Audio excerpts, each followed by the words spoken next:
उसके साथ आप मराठी नहीं बोलने पर सिर्फ उसको पीटते हो, और पीटते नहीं हो, महाराष्ट्र खाली कर देने की धमकी भी देते हो, उसकी सोशल मीडिया पे वीडियो भी जारी करते हो। ये बहुत ही दुखदाई है। गांव को बचाना चाहिए और ग्राम पंचायत को बचाना चाहिए, नहीं तो ये देश में जो है फूड शॉर्टेज हो जाएगा। आपके अडानी के बाप का खतराज था क्या हर राज्य में जाकर के जो वो फैक्ट्री और वहां की जमीन पे कब्जा करता है? अडानी या अंबानी के बाप का हम लोगों ने कर्जा खाया है क्या? बोझ में खाना नहीं मिलेगा। क्यों बोले तो आज एग्रीकल्चर लैंड सारे के सारा रियल्टर कॉर्पोरेट लोगों का ग्रिप में आ गया। तो हमारा हक है महाराष्ट्र में, और जिस महाराष्ट्र में आज ठाकरे परिवार इसका विरोध करता है, उसका बाप दादा भी बिहारी ही था। उन लोग का गोद में आ गया। अभी उसको लिबरेट करना बोल के मार्च टू दिल्ली चलो बोल के हम एक आवाज दिया था।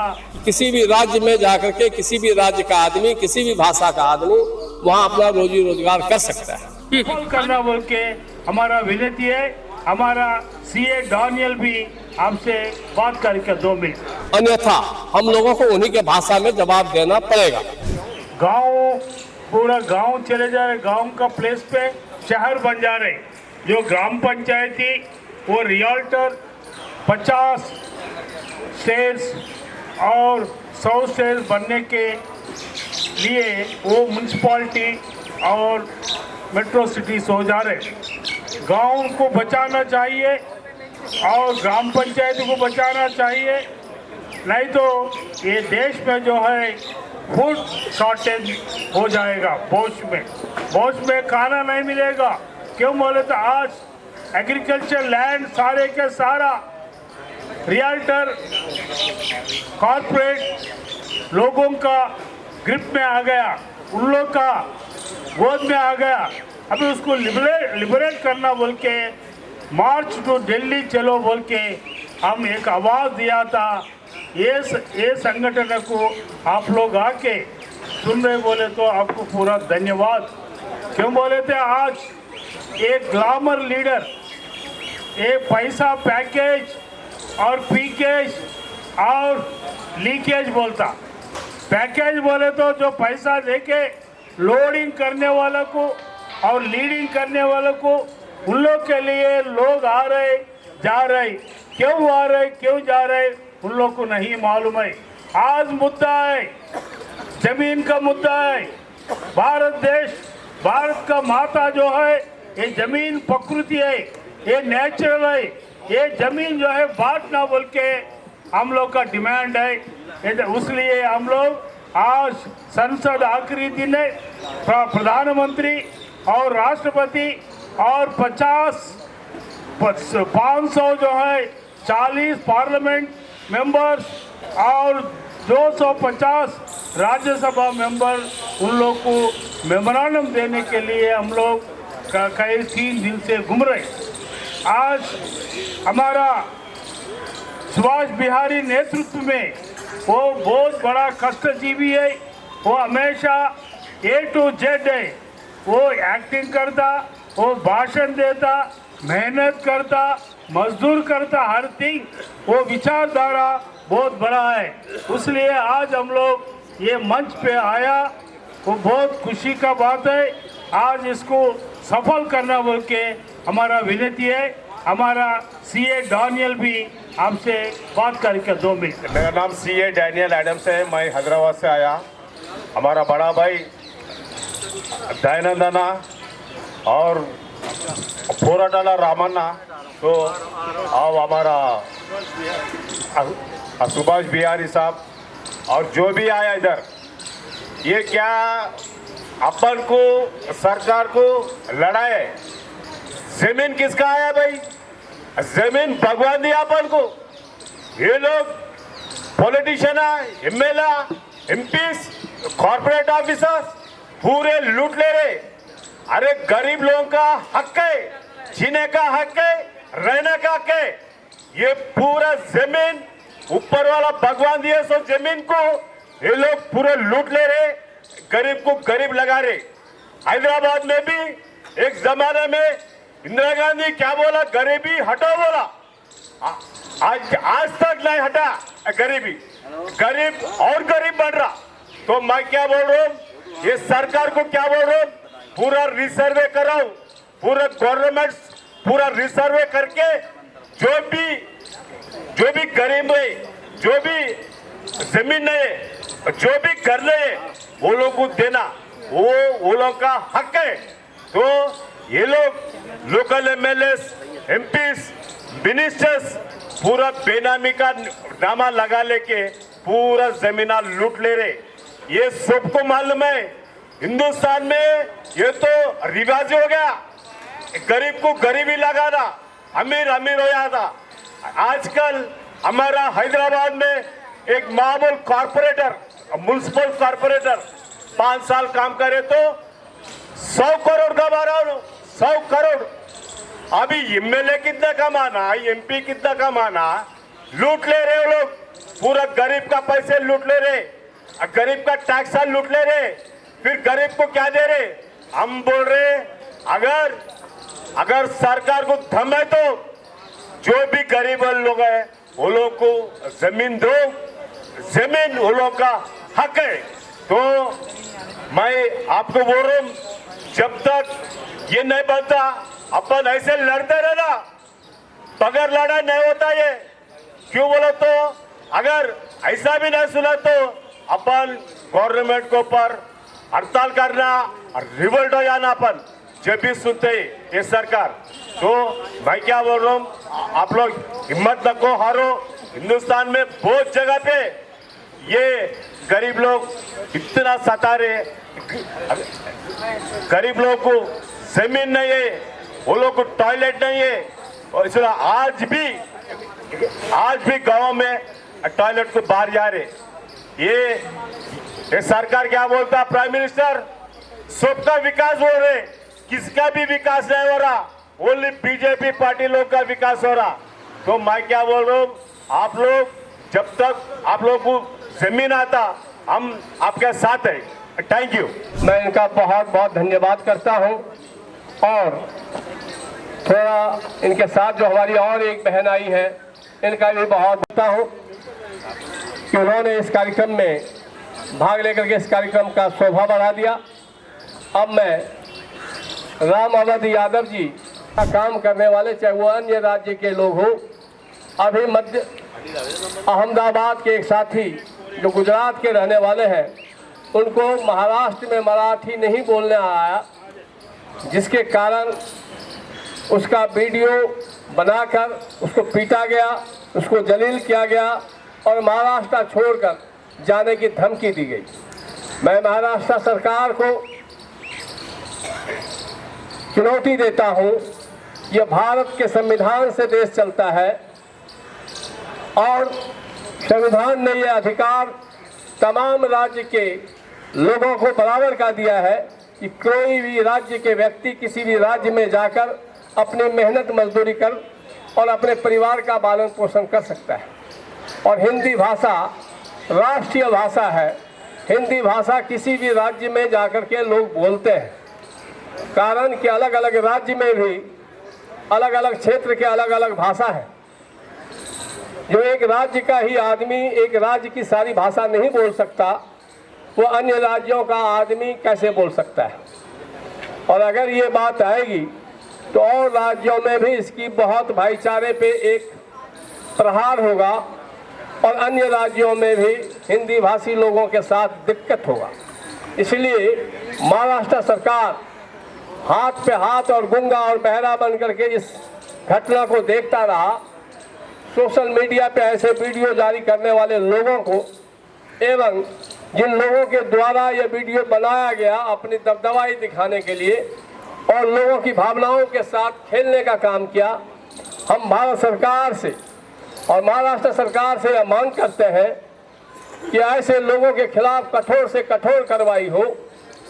अन्यथा अगर कार्रवाई नहीं हुई तो हम हिंदी भाषी लोग भी, महाराष्ट्र के लोग, चाहे वो मंत्री हो, चाहे वो एमपी हो, चाहे वो बड़े पदाधिकारी हो, उनको भी दिल्ली एनसीआर में जो रहने वाले लोग हैं उनके निवास का घेराव करेंगे और हरियाणा भाषा बोलना होगा। बिहार में अगर रहता है तो मैथिली भोजपुरी भाषा बोलना होगा। झारखंड में अगर रहता है तो झारखंड का भाषा बोलना होगा। अन्यथा महाराष्ट्र के लोगों के साथ भी हम लोग फिर उसी भाषा में समझाने का काम करेंगे जिस भाषा के वो लोग हैं।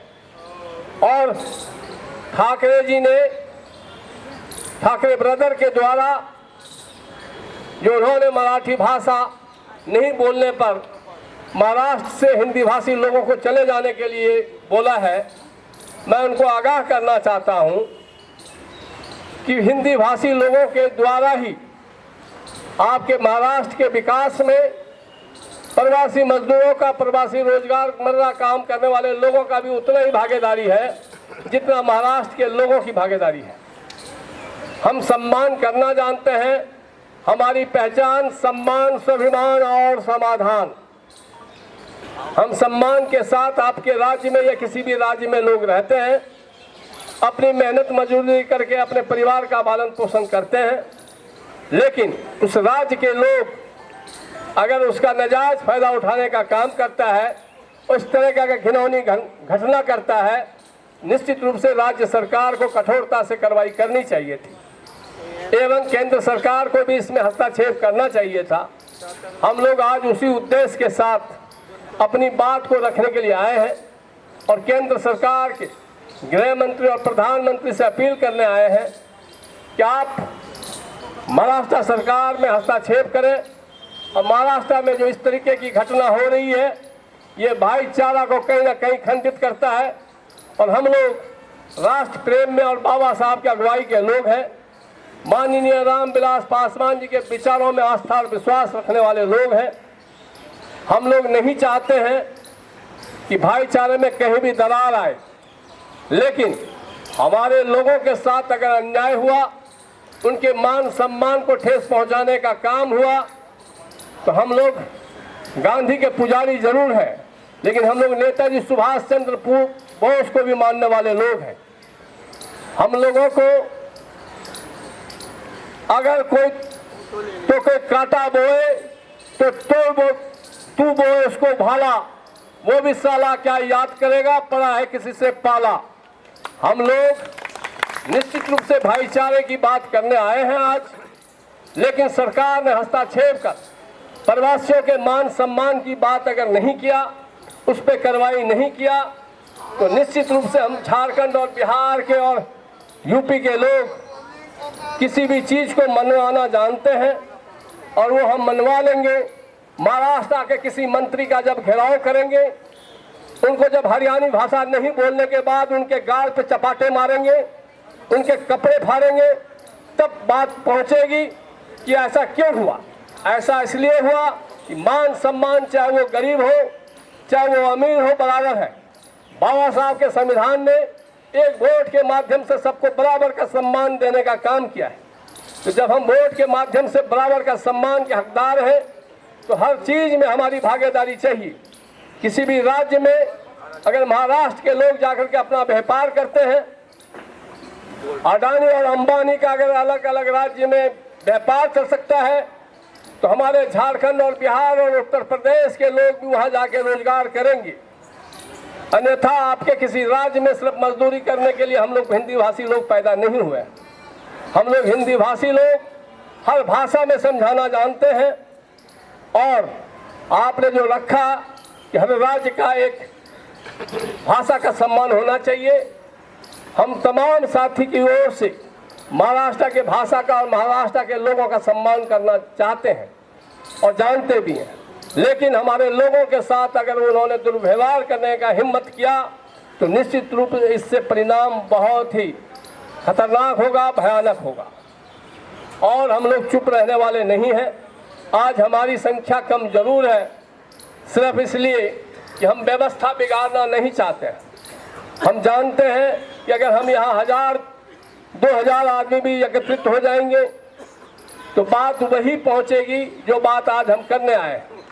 आज हम सैकड़ों की संख्या में सिर्फ इसलिए आए हैं कि हम अपनी बात सरकार तक पहुंचाना चाहते हैं। हमारी पार्टी और हमारे नेता माननीय रामविलास पासवान जी के विचारों को मानने वाले, उनके सपनों को साकार करने वाले हमारे राष्ट्रीय अध्यक्ष माननीय पशुपति कुमार पारस जी के नेतृत्व में, यह अगुवाई में आज ये धरना प्रदर्शन का आयोजन है।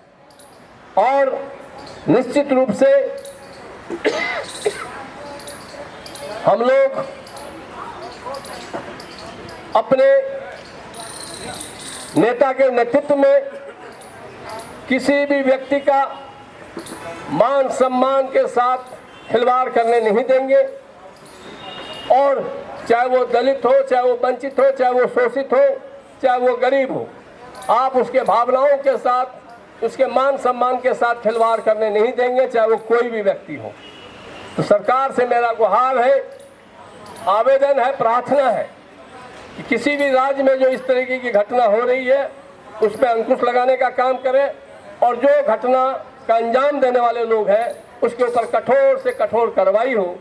अब मैं इसी कड़ी में बहुत देर से हमारे मजबूत साथी हैं जो पोस्टल डिपार्टमेंट से रिटायर होकर के अब हमारे संगठन में समर्पित होकर के कार्य कर रहे हैं, चंद्रेश्वरी पासवान जी, सीपी भैया, मैं उनसे आग्रह करूंगा कि वो अपनी बात को रखें। उसके बाद हमारे संघ के नेता, मजदूर संघ के नेता हमारे बिहारी बाबू को बहुत बहुत हार्दिक अभिनंदन करता हूँ। मेरा नाम चंद्रेश्वरी पासवान और सीपी भैया, मैं बिहार से हूँ और मैं राष्ट्रीय लोक जनशक्ति पार्टी के महासचिव हूँ। आप लोगों को मैं जनाना चाहता हूँ, बाहर से जितने भी भाई आए हुए हैं सबका मैं तहे दिल से अभिनंदन करता हूँ। खास करके जितने भी मेरे दूर दराज से भाई आए हैं मैं सबका हार्दिक अभिनंदन करता हूँ और करता रहूँ। मुझे बहुत दुख के साथ कहना पड़ता है साथियों, महाराष्ट्र में जो अत्याचार हो रहा है उसको हम बर्दाश्त नहीं करेंगे। एक कहावत है, जोर जुल्म के टक्कर में संघर्ष हमारा नारा है, जो हमसे टकराएगा वो चूर चूर हो जाएगा। साथियों, बहुत दुख के साथ करना पड़ता है। हमारे मजदूर भाई जो महाराष्ट्र में गए हैं काम करने के लिए, मजदूर भाई उनको काम करने के लिए नहीं दिया जाता, कारण वो महाराष्ट्र भाषा नहीं जानते। मेरे विद्यार्थी छोटे छोटे भाई पढ़ने जाते, उसको पढ़ने के लिए परीक्षा देने जाते हैं नौकरी के लिए, उसके वहाँ पर इंटरव्यू देने नहीं देता, एडमिट को फाड़ दिया जाता है। कितनी दुख की बात है। कब तक मैं बर्दाश्त करूँ? जब तक हम में जान है तब तक मैं बर्दाश्त करूँगा। साथियों, मुझे ये बात नहीं बोलना चाहिए, मजबूरन मैं बोल रहा हूँ। आप भी तो मेरे यहाँ हो, आप भी मैथिली बोलो, आप भी हिंदी बोलो, नहीं तो खाली करो। साथियों, मैं क्या कहूँ, कहने का तो बहुत बात है। कहावत में है, एक बिहारी 100 पर भारी, एक बिहारी 100 पर भारी, लेकिन नहीं सीपी भाई। और मैं विशेष क्या कहूँ, बाकी कहाँ से आए हुए भाई साहब, हैदराबाद से आए हुए जितने भी बंधु हैं सबको मैं तारी दिल से नमस्कार करता हूँ। मैं तो नाम नहीं जानता हूँ, मैं सामूहिक से सबका अभिनंदन करता हूँ। साथियों, अभी तो एक कास्टिंग चल रहा, पिक्चर अभी बाकी है। एक कास्टिंग चल रहा है, अभी पिक्चर अभी बाकी है। वंदे वंदे भारत माता की, भारत माता की, भारत माता की जय भीम, जय भीम, जय भीम। जमीन का सुरक्षा समिति और लोक जनशक्ति पार्टी दोनों मिलके और जमीन का पूरा देश में गरीब को जमीन, गरीब को जो दिया गयाला सरकार दिया, वो ज़मीन पूरा बड़ा बड़ा लोग खींच के लिया। उसके लिए एक ऑर्गेनाइजेशन पूरा सब पार्टी का बीच में एक ऑर्गेनाइजेशन हम लोग चला रहे। మేము తెలంగాణ రాష్ట్రంలో ప్రభుత్వ భూములు మరి అదే విధంగా చాలా మందికి పేదవాళ్ళకి ఇచ్చినటువంటి భూములు, ఈ భూముల మీద భూములు మా భూములు మాకేనన్న గద్దరన్న నినాదాన్ని మళ్ళీ తెలంగాణ ఆంధ్ర రాష్ట్రాల్లో వెతుకొని మేము ప్రభుత్వ భూములను కాపాడడం కోసం స్వయంగా నేనే 400 एकड़ बचाने के लिए मैं 14 दिन जेल में गया। फिर भी वो ज़मीन को बड़ा लोग को आके मेरे ऊपर केस लगा दिया। फिर भी मैं डरना नहीं है, सब लोग हमको साथ है। हम जाके अभी इधर तक दिल्ली तक ये मस्बान का निकल के ये का अपन ज़मीन का गरीब को लोग की इधर एक बना दिया, एक ऑर्गेनाइजेशन बना के पूरा प्राइम मिनिस्टर का उसका और ज़मीन का और गरीब का क्या मतलब है वो सुनना बोल के इधर तक आया। लेकिन अभी हर राष्ट्र में गरीब है, वो गरीब को ज़मीन नहीं है, अमीर हो रहे, गरीब पूरा गरीब हो रहे। इसका मतलब क्या है? हम वोट डाल रहे, उनका छेड़ के हमारे को अपना 5 साल में नहीं देख रहे। इसके लिए ये तो लोक जनशक्ति पार्टी है, सब हर राष्ट्र में, और सुभाष बिहारी का सूचन में हर राष्ट्र में बढ़ा देंगे। सब लोग मिलके हम जमीन सुरक्षा का समिति भी और उसको साथ में लेके चलाएंगे। इधर తెలంగాణలో ఒక అర్థం ఉంది, తెలంగాణ రాష్ట్రంలో భూములు చాలా ఉన్నాయి కాబట్టి ఆ భూములన్నీ కూడా పేదలకు పంచే వరకు ఎమ్మెల్యేల దగ్గర, ఎంపీల దగ్గర, వాళ్ళ బినామీల దగ్గర చాలా భూములు ఉన్నాయి। ఆ భూములు పంచే వరకు మేము కలెక్టర్ గారిని, ఆర్డీఓ గారిని, ఎంఆర్ఓ గారిని పీఓటీ చట్టం ప్రకారంగా ఈ భూములన్నీ కూడా తీసుకొని పేదలకు పంచాలని చెప్పి డిమాండ్ చేస్తూ ఉన్నాం। पीओटी चट्टम और देश में कलेक्टर, आरडीओ, एमआरओ उसका सामने चोरी करने वाला लेके जा रहे हैं। लेकिन पीओटी चट्टम पूर्ति बराबर चट्टम काम करके ये गरीब को अपना जमीन बचना बोल के हम लोग काम कर रहे हैं। మరి ఇదంతా కూడా తెలంగాణ రాష్ట్రంలో ఈరోజు చాలా మందికి ఎంపీల చేతిలో, ఎమ్మెల్యేల చేతిలో ఉన్నది। గద్దరన్న ఒక నినాదం ఎత్తుకున్నాడు, మా భూములు మాకేనని। మా భూములు మాకేనన్న నినాదం ఖచ్చితంగా గ్రామాన ఈరోజు ఢిల్లీ జంతర్ మంతర్లో మేము వెళ్ళాలని చెప్పి ప్రైమ్ మినిస్టర్కు, చీఫ్ మినిస్టర్ గారికి, అదేవిధంగా రాష్ట్రపతి గారికి వెళ్ళాలని చెప్పి ఉద్దేశంగా ఈరోజు ధర్నా మా యొక్క అధ్యక్షుల ఆధ్వర్యంలో ఈ ధర్నా ఏర్పాటు చేసినాం। కాబట్టి ఇక్కడ నుంచి మొదలుకొన్నాం। ప్రతి రాష్ట్రంలో అన్ని రాష్ట్రాల్లో ముఖ్యమంత్రులకు ఇస్తూ, కలెక్టర్లకు ఇస్తూ, ఆర్డీఓలకు ఇస్తూ ఈ పని మేము చేయడానికి సిద్ధంగా ఉండామని చెప్పి ఈరోజు ఢిల్లీలోన భారత జమీన్ సురక్షా సమితి ఆధ్వర్యంలో చేస్తున్న ధర్నాకు వచ్చినటువంటి లోక్ జనశక్తి పార్టీ మరి కింద ఉన్నటువంటి నాయకులందరికీ, అదేవిధంగా మా ఆర్గనైజేషన్కి సంబంధించిన నాయకులకు, మా అన్న మరి తెలంగాణ రాష్ట్రం నుంచి వచ్చినటువంటి డానియల్ అన్న గారికి, అన్న ఇప్పుడే చెప్తా ఉన్నాడు తమ్మి తొందరగానే కార్యక్రమాలు మన హైదరాబాద్లో ప్రారంభం చేయాలంటున్నాడు। ఖచ్చితంగా కార్యక్రమాలు చేస్తామన్నా।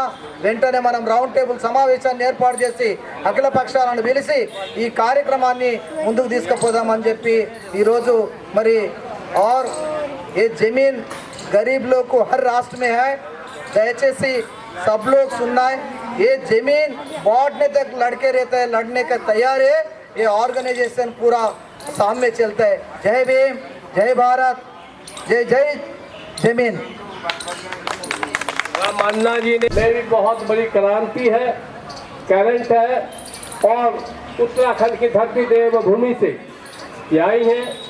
हम देव भव अतिथि देव भव, आपका बहुत बहुत स्वागत है। और अब आज की जो हम लोगों का मांग है वो इसीलिए इनको थोड़ी देर रोक के रखा ताकि उत्तराखंड देवभूमि से मेरा जिला चंपावत पड़ता है। मैं आप लोगों को बताना चाहती हूँ, मैं उत्तराखंड से आई हूँ। आपको पहला बोला है, क्या इसलिए आप लोग मुझे मारोगे? नहीं मारोगे, क्योंकि मैं आपका अभिवादन कर रही हूँ अपनी भाषा में। इसी तरीके से जो महाराष्ट्र में बोला गया है कि आप हमारी भाषा में बात करो, लेकिन क्यों हम उनकी भाषा में बात करें? हम वहाँ कर्म करने गए हैं, चोरी करने तो नहीं गए, कर्म कर रहे हैं, मेहनत करने गए हैं। हम उनकी भाषा में क्यों बात करें? क्या वो लोग विदेश जा रहे हैं, वो इंग्लिश में बात कर सकते हैं? वहाँ सिर्फ मराठी बोलेंगे वो लोग? मैं आप लोगों से पूछती हूँ, मैं सही हूँ या गलत? हाँ, तो यही मैं आप लोगों को बताना चाहती हूँ। अपने बच्चों को पढ़ा लिखा कर इतना सशक्त बनाइए कि जब वो किसी भी कंट्री, किसी भी शहर, किसी भी देश में जाएं तो उनको इतना अपमानित ना होना पड़े। किसी की हिम्मत नहीं होनी चाहिए हाथ उठाने की। वो कौन होते हैं हाथ उठाने वाले? जब वो हमारे दिल्ली में आएंगे, हमारे पंजाबी में बात करेंगे, मद्रासी में बात करेंगे, बिहारी में बात कर सकते हैं? वो नहीं कर सकते। तो इसका मतलब फिर हमें उनको मारना चाहिए। ये सही है?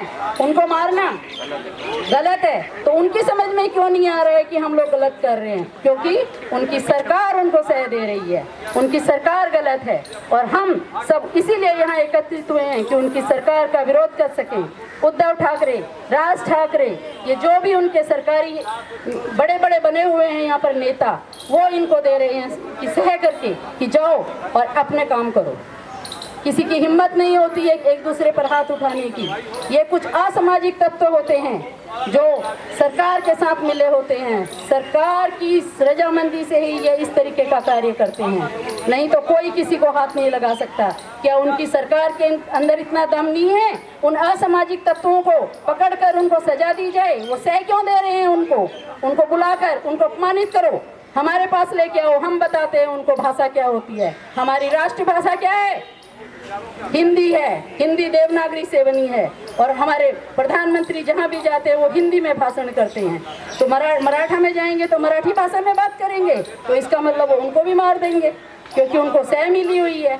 तो आप सभी लोगों को मैं ये कहना चाहती हूँ कि अपने बच्चों को इतना पढ़ाओ लिखाओ कि उनको बुरे और भले का ज्ञान हो। उन लोगों ने वही आवाज़ उठानी चाहिए थी, वही आंदोलन करना चाहिए था, लेकिन नहीं, एक ज्ञान नहीं होने के कारण वो लोग वहाँ चुपचाप मार खा के आ गए। लेकिन अब हमारा कर्तव्य बनता है उनका साथ देना, क्योंकि आज तो उनके साथ हुआ है, कल को हमारे बच्चों के साथ भी हो सकता है। गरीब तबके के हैं वो, और उनको मार के एक जगह बैठा दिया और मराठी बोलो। क्या वो माँ के पेट से सीख के आएंगे मराठी? आप लोगों से पूछती हूँ, आप किस लैंग्वेज में बात करते हो? हिंदी में बात करते हो, तो उनको हिंदी बोलने में क्या शर्म आ रही है? वो हमारे पास आए, हिंदी में बोल सकते हैं वो लोग। अपने घर में तो कुत्ता भी शेर होता है। मैं आप लोगों से बोलती हूँ, दम है तो हमारे यहाँ आके दिखाओ, हम बताते हैं उनको भाषा क्या होती है, भाषा के रूप क्या होते हैं।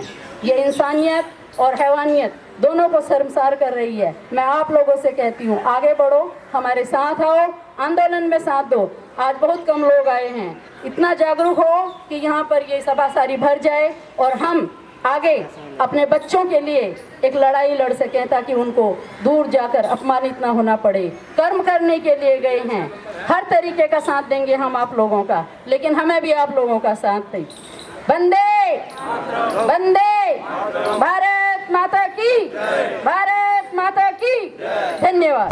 न्याय दो, न्याय दो, न्याय दो, प्रवासी को न्याय दो, न्याय दो, न्याय दो, हिंदी भाषी को न्याय दो, न्याय दो, न्याय दो। उनका अपमान नहीं सहेंगे, नहीं सहेंगे, नहीं सहेंगे, उनका अपमान नहीं सहेंगे, नहीं सहेंगे, नहीं सहेंगे, किसी का अपमान नहीं सहेंगे, नहीं सहेंगे, नहीं सहेंगे। प्रवासियों को सम्मान दो, सम्मान दो, सम्मान दो, प्रवासी को न्याय दो, न्याय दो, न्याय दो, प्रवासियों को न्याय दो, न्याय दो, न्याय दो, प्रवासी को न्याय देना होगा, देना होगा, देना होगा, प्रवासी को न्याय देना होगा, देना होगा, देना होगा। रोज उनके टक्कर में संघर्ष हमारा नारा है, जो जुल्म के टक्कर में, जो जुल्म के टक्कर में हमारे साथ महाराष्ट्र के लोग, हिंदी भाषी बोलने वाले लोगों के साथ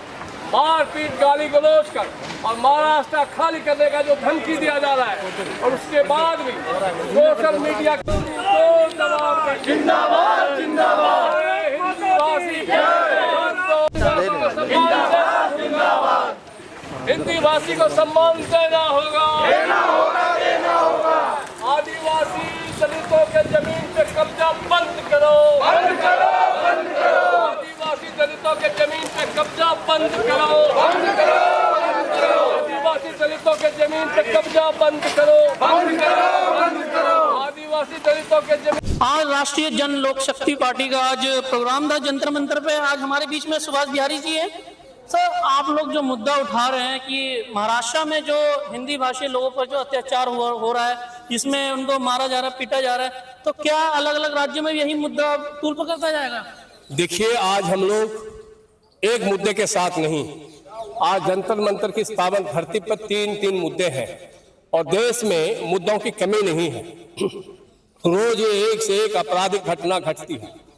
आज हम लोगों का महाराष्ट्र हिंदी भाषी लोगों के साथ जो अभद्रता करना, उसको गाली गलौज करके उसके साथ मारपीट करना मराठी नहीं बोलने पर, और उसका सोशल मीडिया पे वीडियो जारी करके उसको और उसके परिवार के लोगों को अपमानित करना, यह बहुत ही दुखदाई विषय है। इसमें कहीं ना कहीं आप एक मान सम्मान के साथ जो रोजमर्रा का काम करता है, मेहनत मजदूरी करता है, उसके साथ आप मराठी नहीं बोलने पर सिर्फ उसको पीटते हो, और पीटते नहीं हो, महाराष्ट्र खाली कर देने की धमकी भी देते हो, उसकी सोशल मीडिया पे वीडियो भी जारी करते हो, ये बहुत ही दुखदाई है। इसके लिए हम लोग विरोध प्रदर्शन आज किए और निश्चित रूप से वहाँ की सरकार से और केंद्र सरकार से अपील किया है कि ऐसे लोगों के खिलाफ कठोर कार्रवाई हो, अन्यथा हम लोगों को उन्हीं के भाषा में जवाब देना पड़ेगा। लेकिन राज्य सरकार की बात की जाए तो उनकी तरफ से बयान आता है कि क्या तुम्हारे बिहार में रोजगार नहीं है, इस वजह से तुम महाराष्ट्र मैं क्या कह रहा राज्यों में हूँ, आज अगर हमारे बिहार के लोग वहाँ उद्योग लगाते हैं, सिर्फ मजदूरी ही नहीं करते हैं, आज आधे महाराष्ट्र को हमारे बिहार और प्रवासी लोग चलाते हैं। आपके अडानी के बाप का खतराज था क्या हर राज्य में जाकर के जो वो फैक्ट्री और वहाँ की जमीन पे कब्जा करता है? अडानी या अंबानी के बाप का हम लोगों ने कर्जा खाया है क्या? आज उसके बिजनेस को अगर हम लोग सब मिल करके बढ़ा रहे हैं तो हमारा हक है महाराष्ट्र में, और जिस महाराष्ट्र में आज ठाकरे परिवार इसका विरोध करता है, उसका बाप दादा भी बिहारी ही था, तो बिहार से ही गया हुआ है। तो आज हिंदी भाषी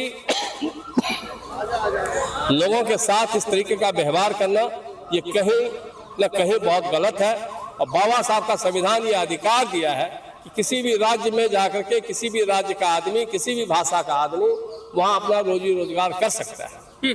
आने वाले दिनों में बिहार का चुनाव भी है, तो कुछ न कुछ क्या इस वजह से भी वहाँ रोजगार का मुद्दा उठेगा? नहीं, देखिए, रोजगार बिहार सरकार तो सफल नहीं है। अगर सफल होती तो आज प्रवासी के रूप में जो पलायन हो रहा है बिहारियों का या किसी भी राज्य के मजदूरों का, वो क्यों होता? तो कहीं ना कहीं ये गलत है, और निश्चित रूप से इससे तो उनको खुश होना चाहिए कि हमारे दूसरे राज्य के लोग आकर के महाराष्ट्र के विकास में उसकी भी भागीदारी है, उसके भी खून पसीने लगे हैं, तभी महाराष्ट्र आज चमकता हुआ नगरी बना है। तो उसके लिए उनका धन्यवाद न करके उनके साथ अपमान करना, उनको गाली गलौज करना, ये बहुत ही निंदनीय और दुखदाई है। और मनीषा के साथ जो आज घटना घटी है हरियाणा में, वो सिर्फ एक दलित की बेटी नहीं है, वो देश की बेटी है, और आए दिन किसी न किसी राज्य में जो बेटी के साथ इस तरीके की घटना घटती है, हम ये मानते हैं कि आज हमारी दलित बेटी को ही चिन्हित करके टारगेट किया जाता है। कारण हम लोग जो आज किसी न किसी क्षेत्र में विकास कर रहा है, दलितों की बेटी और उनके बच्चे, तो निश्चित रूप से मनोवादी विचारधारा को कहीं ना कहीं पेट में ये बात हजम नहीं हो रही, और साजिश के तहत हमारी बेटियों को शिकार बनाया जा रहा है, और हम 2 दिन उसका विरोध करते हैं, उसके बाद फिर हम अपने दिनचर्या में व्यस्त हो जाते हैं। तो निश्चित रूप से मनीषा ने आज पूरे देश को जोड़ने का काम किया है, और मनीषा बेटी के संदेश का आज सभी लोगों को कहीं ना कहीं तकलीफ है। हम धन्यवाद करना चाहते हैं हरियाणा के तमाम साथियों का, जिन्होंने एक अपने भाईचारे का और एकता का परिचय देते हुए हरियाणा में जो आंदोलन शुरू किया, यह आंदोलन आज देश के हर कोने में, हर कस्बे में, हर गांव में है, और निश्चित रूप से पूरे देश को ये संदेश देने का काम किया है। हमारे अखिल भारतीय वाल्मीकि महापंचायत के राष्ट्रीय अध्यक्ष भी हमारे साथ, हमारी बहन उत्तराखंड से हैं, सुनीता जी दिल्ली से हैं, तमाम साथी आज इस मुद्दे को लेकर के आई कि मनीषा के साथ जो भी हुआ है वो गलत हुआ है, और हमारे पार्टी के राष्ट्रीय अध्यक्ष भी बहुत गंभीर है, माननीय पशुपति कुमार पारस जी। उन्होंने एक जांच कमेटी 15 सदस्यों की कमेटी बनाया है, जो मेरे नेतृत्व में ही 25 तारीख को हम लोग हरियाणा भिवानी जाएंगे, मनीषा के गांव में जाएंगे, मनीषा के परिवार से बातचीत करके केस के बारे में पूरी जानकारी हासिल करेंगे। मनीषा जिस कॉलेज से गायब हुई उस कॉलेज के भी इतिहास को खंगालने का काम करेंगे, उस कॉलेज का क्या रिकॉर्ड रहा है, क्योंकि उस कॉलेज से बेटी का गायब होना ये भी एक बहुत बड़ा प्रश्न क्वेश्चन है। और निश्चित रूप से जिस स्कूल में हमारी बेटी मनीषा पढ़ाती थी उस स्कूल में भी जाएंगे, वहाँ भी उसका कुशल व्यवहार के बारे में जो हम सुनते हैं उसके बारे में भी जानेंगे और पूरा रिपोर्ट अपने राष्ट्रीय अध्यक्ष को देंगे और राष्ट्रीय अध्यक्ष के नेतृत्व में फिर एक निर्णय लेंगे और निश्चित रूप से मनीषा को न्याय मिले, इसके लिए तमाम हम लोग जितने भी लोग आज जंतर मंतर पे देखे, आज हमारी संख्या बेशक हजारों में नहीं थी, लेकिन जितने भी लोग थे, आज सैकड़ों में संख्या रही है, लेकिन जितने भी लोग हैं ये सब नेतृत्व करने वाले लोग हैं और सबके पीछे हजारों लोगों की संख्या है निश्चित रूप से। और देश में, पूरे देश में इस विषय को लेकर के हम लोग आंदोलन करेंगे और मनीषा को न्याय दिलाएंगे। और आज जो पट्टे की जमीन आदिवासी दलितों को और समाज के सबसे वंचित लोगों को दिया गया था, उस जमीन पे जो आज राजनीतिक नेताओं के द्वारा एवं उद्योगपतियों के सहभागी से जो उस जमीन पे कब्जा करने का काम कर रहा है, तो हमारा मानना है कि जो मूल निवासी है वही जमीन का भूमि का मालिक है, जो जमीन को जोता है बोता है वही जमीन का असली स्वामी है। इसलिए टोटल जमीन को चिन्हित कर उसकी सर्वे कर और बराबर की जमीन सभी परिवार में, चाहे वो दलित हो, सरवन हो, ठाकुर हो, ब्राह्मण हो, राजपूत हो, मेरा किसी से कोई ये नहीं है, लेकिन इस धरती पे, इस देश में, बाबा साहब के संविधान में सबको जीने का हक है और सबको सम्मान के साथ जीने का हक है। हमारी पहचान सम्मान, स्वाभिमान और समाधान। सर, आप भी आज यहाँ आए थे, तो यहाँ जो राष्ट्रीय लोक जनशक्ति पार्टी जो किसान मोर्चा जो सेल था, आज उनका प्रदर्शन था, तो क्या क्या मांगे हैं सरकार से आप लोगों की? देखिए, मांगे तो बहुत सारी हैं जी, लेकिन आज जो ज्वलंत मुद्दा है वो मुद्दा है एक जो बेटी के साथ जो अनाचार और अत्याचार हुआ है, एक देश में आज उसकी आवाज गूंज है, तो उसके जो है समर्थन देने के लिए हम जो है यहाँ पर आए हैं। साथ ही साथ जो प्रवासी मजदूरों के साथ जो भेदभाव होता है भाषा के नाम पर, उसका विरोध करने के लिए हम यहाँ पर आए हैं। और निश्चित रूप से जो लोग इस तरह की बातें करते हैं वो देश की एकता और अखंडता को तोड़ना चाहते हैं। उन लोगों के वो लोग जो है गैर कानूनी कामों में लगे हुए हैं।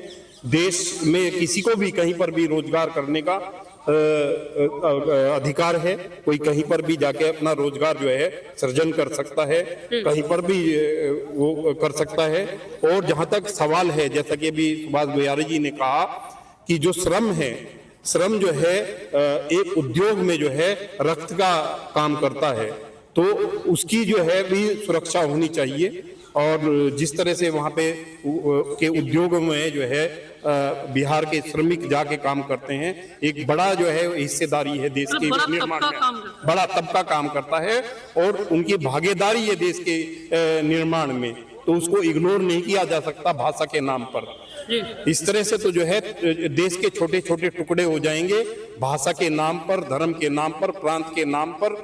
इसलिए जो है ना, भारत एक देश है और भारत की एकता और अखंडता जो है हमें बनाए रखने का काम करना है और उन लोगों के खिलाफ जो है हमारा संघर्ष जारी रहेगा जो इस तरह के जो है विभाजनकारी गतिविधियों में लिप्त हैं। मैम, आप खुद उत्तराखंड से आई हैं, क्या मैसेज देना चाहती है सरकार को?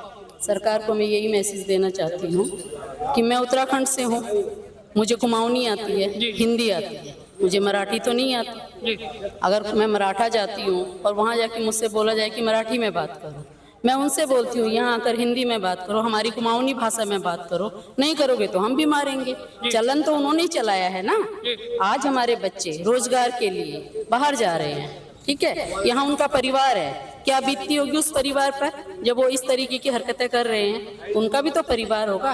ये सब से उनकी सरकार दे रही। अगर उनकी सरकार सख्त रवैया अपनाए और उनके खिलाफ सख्त एक्शन ले। कुछ दिन पहले वीडियो भी बहुत वायरल हुआ कि कुछ लोग जाते हैं और भाषा के आधार पर मारपीट करते हैं, बेरहमी से पीटते भी हैं, तो किस तरह से देख रहे हैं इस चीज को? कौन ऐसी जातीय हिंसा धीरे धीरे राज्य में भी बढ़ेगा?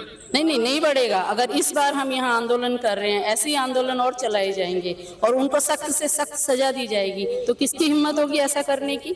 ये तो वहाँ की सरकार है जो उनको सह दे रही है। उद्धव ठाकरे, राज ठाकरे, मैं तो खुल के बोलती हूँ, मैं किसके बाप से नहीं डरती हूँ। आप कहाँ से बिलोंग करते हैं? जी, मैं खुद बिहार से ही। बिहार से हो, आप यहाँ रोजी रोटी के लिए आए हो। अब हमको यहाँ, आपको यहाँ बोला जाए कि आप हमारी भाषा में बात करो, तो कैसा लगेगा आपको? जी, बुरा ही लगेगा। बुरा लगेगा ना। तो उन लोगों को किसने परमिशन दी कि तुम अपना कोई भी आधिपत्य वो थोपो दूसरे पे, तुम ये बोलो हैं ऐसा? अब यहाँ से हम लोग बाहर जा रहे हैं, विदेश की कंट्री में जा रहे हैं, वो लोग भी जा रहे होंगे, तो वो वहाँ मराठी बोल रहे हैं? मैं आपसे पूछ रही हूँ, वो वहाँ जाके जो फॉरेनर लोग हैं उनके साथ मराठी में बात कर रहे हैं? जरूरी नहीं है उनको इंग्लिश आती होगी, वो भी तो लोअर तबके के भी हो सकते हैं, हाई लेवल के सभी नहीं हो सकते, ठीक है ना? तो ये तो गलत बात है। इसी के लिए हम लोग यहाँ पर इकट्ठे हुए हैं, हम आंदोलन कर रहे हैं अपने बच्चों के लिए, ताकि हमारे बच्चे सुरक्षित रहें, जो भी बाहर जा रहे हैं काम करने के लिए। हमारे देश में मुद्दे बहुत हैं, उन मुद्दों पे कार्य करो ना। एक भाषा के नाम पर क्यों, उनको हिंदी आती है, वो उनको बता सकते हैं स्वर व्यंजन क्या होते हैं? नहीं बता सकते ना, फिर तो उनको देश से ही बाहर कर देना चाहिए। मराठा से तो हमारा देश नहीं चल रहा है, हमारा देश हिंदी भाषी से चल रहा है। हिंदुस्तान में रहते हैं हम, हिंदूवासी हैं। आपसी भाईचारा बना के रखना चाहिए। भाईचारा बना के रखना चाहिए, लेकिन अगर वो नहीं चाहते हैं भाईचारा बना के रखना, तो हमें अपने शब्दों में उनको जवाब देना पड़ेगा। हम यही आंदोलन करेंगे और अपने बच्चों की सेफ्टी के लिए हम कुछ भी करेंगे। मैम, आप खुद यहाँ दिल्ली से ही बिलोंग करती हैं, और दिल्ली में ही आज इतना बड़ा प्रदर्शन था, जिसमें मुद्दे तो तमाम हैं, जैसे हरियाणा का मुद्दा हो गया, भाषा के आधार पर मुद्दा हो गया, क्या मांगे हैं सरकार से? मैं बेसिकली हमारे इंडिया में क्या है, न्याय सिस्टम, जो न्याय सिस्टम है उसको आपको ठीक करना पड़ेगा। ये थोड़ी है कि आप मराठी आपको नहीं आती, आप किसी को भी उठा के थप्पड़ मार दोगे, दैट इज नॉट दैट, सही नहीं है ना ये। ऐसे तो हम किसी और, मैं असम में जाऊंगी, अगर मुझे असमी नहीं आती तो क्या मुझे वो वहां से बाहर निकाल देंगे? नहीं ना। तो ऐसा नहीं हो सके। क्यों हिंदी को राष्ट्रभाषा क्यों घोषित किया गया? इसीलिए क्योंकि हिंदी पूरे देश में चल सकती है। तो आप राष्ट्रभाषा को नकार रहे हैं, अपनी मराठी को इम्पोर्टेंस देकर हिंदी को वो कर रहे हैं। तो फिर ये तो गलत है ना सिस्टम। तो हमारी न्याय व्यवस्था को हमें सुदृढ़ बनाना होगा, कि हमारी न्याय व्यवस्था ऐसी होगी जिससे लोग डरे ऐसा सब करने से भी। यहाँ पे हमने तमाम लोगों से भी जानने की कोशिश की है, और सुभाष बिहारी जी से भी जानने की कोशिश की, तो उनका कहना है कि कहीं ना कहीं जो भिवानी का मामला हो गया या जातीय भाषा के नाम पे भी हो गया मामला, तमाम मामले धीरे धीरे बढ़ते ही जा रहे हैं। और हमने सुभाष बिहारी जी से ये भी बातचीत करने की कोशिश की, तो उनका कहना है कि कहीं ना कहीं हम सरकार को ज्ञापन भी सौंपेंगे कि वो आने वाले दिनों में इस पर एक्शन लें। वीडियो जर्नलिस्ट नीरज चक्रवर्ती के साथ मैं मोहम्मद मौसम, LNI न्यूज़, दिल्ली।